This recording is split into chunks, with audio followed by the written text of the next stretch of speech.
Hello বন্ধুরা, সবাই কেমন আছো? আশা করছি সবাই খুব ভালো আছো আর আমিও খুব ভালো আছি। Welcome back to my channel. তো আজ আমি কোনো রেসিপি নিয়ে আসিনি। আজ নিয়ে এসেছি এই ফুলটা। এই ফুলটার কিছু কথা তোমাদের সঙ্গে শেয়ার করতে এসেছি। এই ফুলটা কম বেশি সবাই চেনো তোমরা। এই ফুলটা হলো স্থলপদ্ম, যেটা বাড়ির উঠানে হয়েছিল। আর এই গাছটা তোমরা দেখো, গাছটা তোমরা দেখেই বুঝতে পারবে কতটা বড়। আমি তোমাদের দেখানোর চেষ্টা করছি, হয়তো ভালোভাবে দেখাতে পারছি না, কিন্তু তবুও তোমরা দেখার চেষ্টা করো। এই গাছটা কিন্তু অনেকটাই বড় হয়েছিল, আর এই গাছটা প্রত্যেকদিন অনেক করেই ফুল দেয়।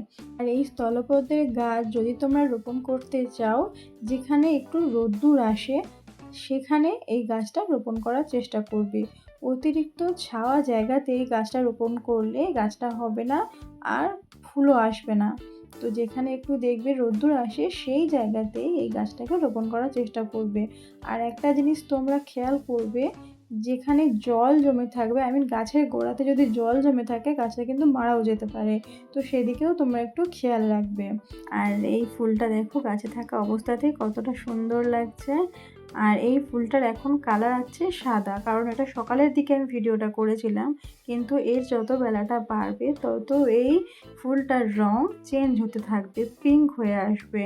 তো স্থলপদ্ম অনেক ধরনের কালার আছে, তার মধ্যে আমরা এই ফুলটাকে বাংলা ভাষায় স্থলপদ্ম নামেই চিনি, কিন্তু এর আরও অন্যান্য নাম আছে, যেমন কটন রোজ, চাইনিজ রোজ, ডিক্সি রোজ মেলো, কটন রোজ মেলো।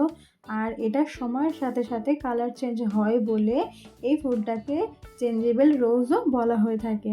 আর দেখো, এই ফুলের অনেকগুলো ধরন আছে বা অনেকগুলো কালার আছে, তার মধ্যে কয়েকটা তোমাদের সামনে তুলে ধরলাম। তো স্থলপদ্ম নিয়ে আমার এই ভিডিওটা তোমাদের কেমন লাগলো অবশ্যই আমাকে কমেন্ট করে জানিও। ভিডিওটা ভালো লাগলে লাইক, কমেন্ট, শেয়ার করে দিও। আর নতুন বন্ধু হলে চ্যানেলটিকে সাবস্ক্রাইব করে দিও। আর তোমাদের আমি একটু আগেই বলছিলাম যে স্থলপদ্মের যে ছোট ছোট বীজ থাকে সেটা দিয়ে আমরা গাছ রোপণ করতে পারি। তো সেটা দেখো কতটা সুন্দর এই বীজগুলো, এটা কতটা তুলসী গাছের মতো দেখতে। তো ভালো থেকো বন্ধুরা, টাটা।